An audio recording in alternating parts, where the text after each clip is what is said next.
नमस्कार। अच्छा, एक बात बताइए, क्या कभी ऐसा सोचा है कि इन्वेस्टमेंट का मतलब सिर्फ रिटर्न कमाना नहीं होता? आज हम एक ऐसी मजेदार यात्रा पर निकलने वाले हैं जो इन्वेस्टमेंट को देखने का नजरिया ही बदल देगी।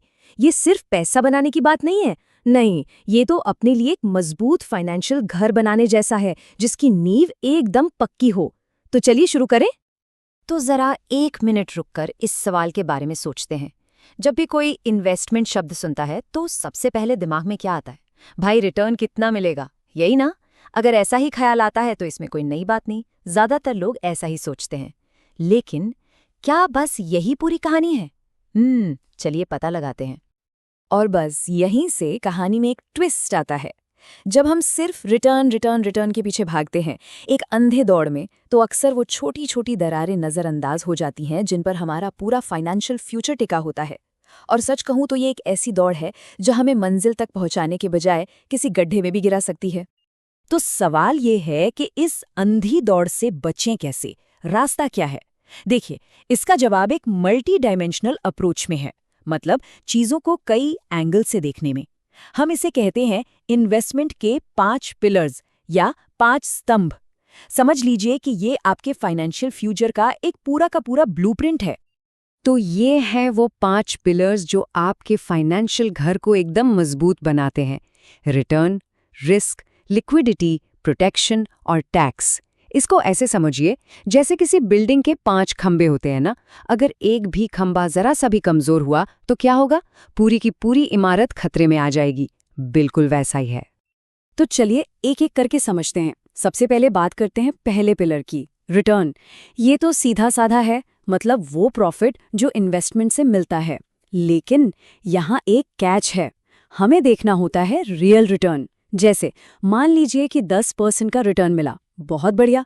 पर अगर महंगाई ही 6% है तो असल में हाथ में कितना आया? सिर्फ 4%। और असली ग्रोथ तो यही 4% है जो मैटर करती है।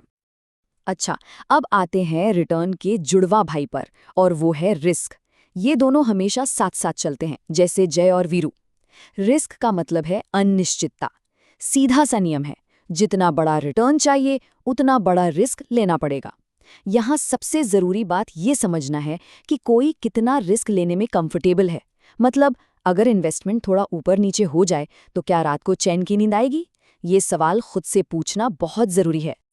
हमारा तीसरा पिलर है लिक्विडिटी। बड़ा फैंसी शब्द लगता है पर मतलब एकदम सिंपल है। जरूरत पड़ने पर पैसा कितनी आसानी से और कितनी जल्दी कैश में बदल सकता है। सोचिए, खुदा ना खास्ता कोई मेडिकल इमरजेंसी आ गई। अब पैसा तो है पर ऐसी जगह फंसा है कि उसे निकाल ही नहीं सकते। क्या फायदा? बस यहीं पर लिक्विडिटी काम आती है। चौथा पिलर है प्रोटेक्शन। और ये सिर्फ इन्वेस्टमेंट के लिए नहीं है, ये तो पूरे परिवार के लिए एक सुरक्षा कवच, एक सेफ्टी नेट है। लाइफ का कोई भरोसा नहीं, कुछ भी हो सकता है। एक सही इंश्योरेंस बस ये पक्का करता है कि अगर कोई अनहोनी हो भी जाए तो अपनों का भविष्य और जो भी फाइनेंशियल गोल्स सेट किए हैं वो सब सुरक्षित रहें। और अब आते हैं हमारे 5वें और आखिरी पिलर पर, टैक्स। अरे हाँ, टैक्स। ये वो चीज है जिससे लोग अक्सर भूल ही जाते हैं। एक बात हमेशा याद रखिए, ये मैटर नहीं करता कि कमाया कितना, मैटर ये करता है कि टैक्स चुकाने के बाद घर कितना लेकर गए।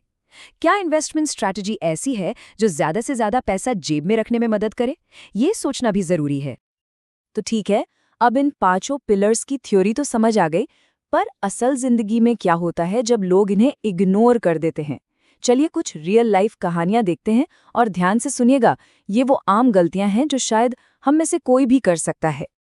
तो सबसे पहले मिलते हैं 25 साल के रोहन से। रोहन को टैक्स बचाने की इतनी धुन सवार हुई कि उसने अपना सारा पैसा लंबी लंबी लॉक इन वाली एफडीज और पीपीएफ में डाल दिया। अब हुआ ये कि उसे एक जबरदस्त नौकरी का ऑफर मिला दूसरे शहर में, पर घर के डिपॉजिट के लिए उसके पास कैश ही नहीं था। सारा पैसा फंस गया था। एक तो पैसा लॉक हो गया, ऊपर से जो थोड़ा बहुत रिटर्न आ रहा था उसे महंगाई खाई जा रही थी। मतलब रोहन ने रिटर्न और लिक्विडिटी, इन 2 जरूरी पिलर्स को तो बिल्कुल ही नजरअंदाज कर दिया। अब ये कहानी है 35 साल की प्रिया की।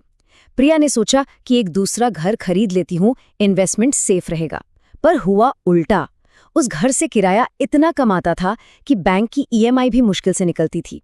और फिर जब स्टॉक मार्केट रॉकेट की तरह ऊपर जाने लगा तो प्रिया बस देखती रह गई। क्यों? क्योंकि उसकी सारी कैपिटल एक ऐसे घर में फंसी हुई थी जिसे बेचना भी आसान नहीं था। यहाँ लिक्विडिटी की कमी ने उसे ग्रोथ की ट्रेन पकड़ने ही नहीं दी। चलिए अब सुरेश की कहानी सुनते हैं। 45 साल के सुरेश को रिस्क से इतना डर लगता है कि उनका सारा पैसा बस एफडी में पड़ा रहता है। टैक्स वैक्स काट कर हाथ में कुछ खास बचता नहीं। लेकिन मजे की बात देखिए, उन्होंने एक नई चमचमाती कार के लिए 12% पर पर्सनल लोन ले रखा है। मतलब एक तरफ वो 5% कमा रहे हैं और दूसरी तरफ 12% चुका रहे हैं। ये तो ऐसा हिसाब किताब है जिससे कोई कभी अमीर बन ही नहीं सकता।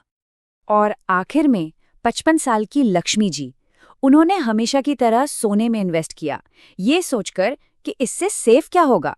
लेकिन सोने से कोई रेगुलर इनकम तो आती नहीं है, और उससे भी बड़ी और खतरनाक बात यह है कि उनके पास एक अच्छा हेल्थ इंश्योरेंस कवर नहीं है।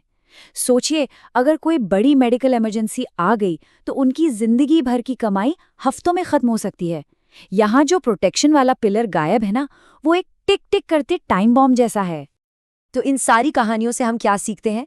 यही कि एक बेहतर तरीका मौजूद है, और वो तरीका है एक बैलेंस्ड स्ट्रैटेजी अपनाने का। मतलब अपने इन्वेस्टमेंट्स को अलग अलग जगह फैलाऊं, जिसे डाइवर्सिफिकेशन कहते हैं। एक इमरजेंसी फंड हमेशा तैयार रखो। जो महंगे लोन है पहले उनसे छुटकारा पाओ, और सबसे जरूरी, खुद को और परिवार को एक अच्छे इंश्योरेंस से प्रोटेक्ट करो। और हाँ, अपने हर इन्वेस्टमेंट को अपनी जिंदगी के किसी न किसी गोल से जरूर जोड़ो। तो आज की पूरी बातचीत का निचोड़ क्या है? निचोड़ ये है कि ये एक मजबूत फाइनेंशियल फ्यूचर बनाना एक जिगजॉ पजल सॉल्व करने जैसा है।